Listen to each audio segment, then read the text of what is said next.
You already know what's coming. You've felt it before. That moment when you sit down to do something important, and instead of starting, your mind takes you somewhere else entirely. You think about how hard it'll be. You think about whether you're even good enough. You think about what happens if you fail. And before you know it, an hour is gone. Nothing done. Just thoughts. Loud, relentless, exhausting thoughts. That's not laziness. That's overthinking. And it's quietly stealing your life. Here's what most people don't understand about the people who overthink everything. They're not weak. They're not stupid. In fact, most of them are deeply intelligent, deeply feeling human beings. They care so much about getting things right that they never allow themselves to begin. They play the whole game in their heads before they ever step onto the field. And every single time, in their minds, something goes wrong. So they wait. They prepare more. They think more. And the cycle continues. You know this cycle. Maybe better than you'd like to admit. Think about the last time you had something important to do. A project, an exam, a decision, a conversation you kept avoiding. You didn't ignore it. Your mind was actually obsessing over it, running through scenarios, imagining outcomes, calculating risks. And yet, when it was time to act, you froze. Not because you didn't know what to do, but because knowing and doing felt like two completely different worlds separated by a wall you couldn't climb. That wall has a name. It's called overthinking. And here's the thing nobody tells you.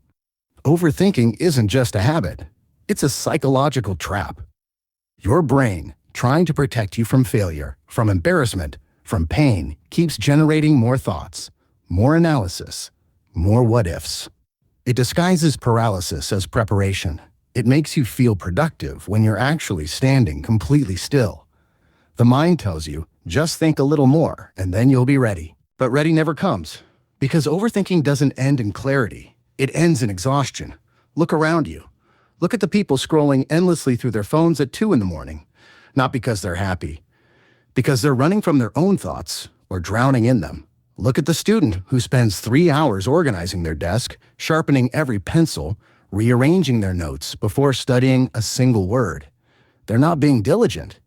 They're postponing the moment of reckoning. Look at the young person who has a dream, a real, burning dream, and spends every night watching others live theirs, wondering why they feel so far behind. That person might be you. And if it is, I need you to hear this clearly. You are not behind because you're incapable. You are not behind because you don't have what it takes. You are behind because your mind has convinced you that thinking about moving forward is the same as actually moving forward. It is not. It never was. It never will be. There is a version of you that exists just on the other side of action. Not on the other side of perfect planning. Not on the other side of more information. Action. Raw, imperfect, uncomfortable, courageous action. And every hour you spend overthinking is an hour that version of you waits. How long are you going to make them wait? Here's what the people who actually get things done understand, and this took me a long time to see clearly. They don't think less. They think differently. They understand that the mind is a tool, not a master. They use it. They don't let it use them. When fear shows up, they don't analyze the fear. They move through it. When doubt whispers that they're not ready, they don't argue with the doubt. They act anyway. Not because they're fearless. Because they've accepted that fear will always be present, and they stopped waiting for it to leave before they started living. Discipline is not something you feel. It's something you do, and it starts the moment you stop negotiating with your own mind.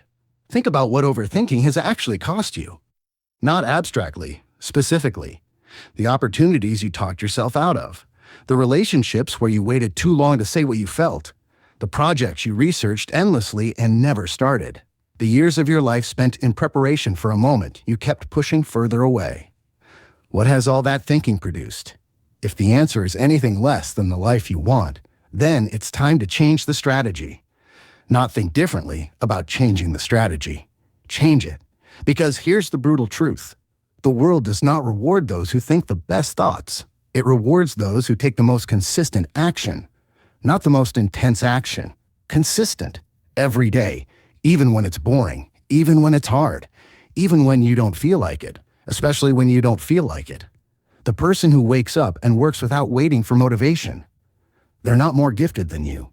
They've just stopped outsourcing their progress to their emotions. They've stopped saying, I'll start when I feel ready, and started saying, I'll feel ready when I start. That shift, that single shift in ownership, changes everything. You are not a passenger in your own life. You never were. But overthinking will convince you otherwise. It will tell you that external conditions need to be perfect, that the timing isn't right, that you need more time, more knowledge, more confidence. And every day you believe that story, you give away another piece of your power. Take it back. Stop comparing your beginning to someone else's middle. Stop measuring your chapter 1 against someone else's chapter 20. The people you watch online, the ones whose lives look so perfectly assembled, they were once exactly where you are. Confused, uncertain, second-guessing every step. The difference is they stopped letting the second-guessing make the decisions. You have to stop living in your head and start living in your hands, in your actions, in your choices made one after another, day after day, even when no one is watching. Especially when no one is watching. Because the version of you that shows up when there's no applause, that's your real character. And your real character, built through real action, is the only foundation that lasts. Structure your days not around how you feel, but around what must be done.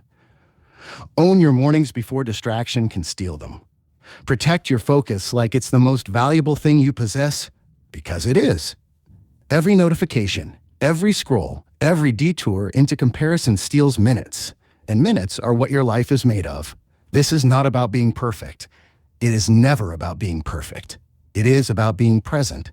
Fully, completely, uncomfortably present in the work, in the effort, in the discomfort of doing something hard when your mind screams for an easier exit.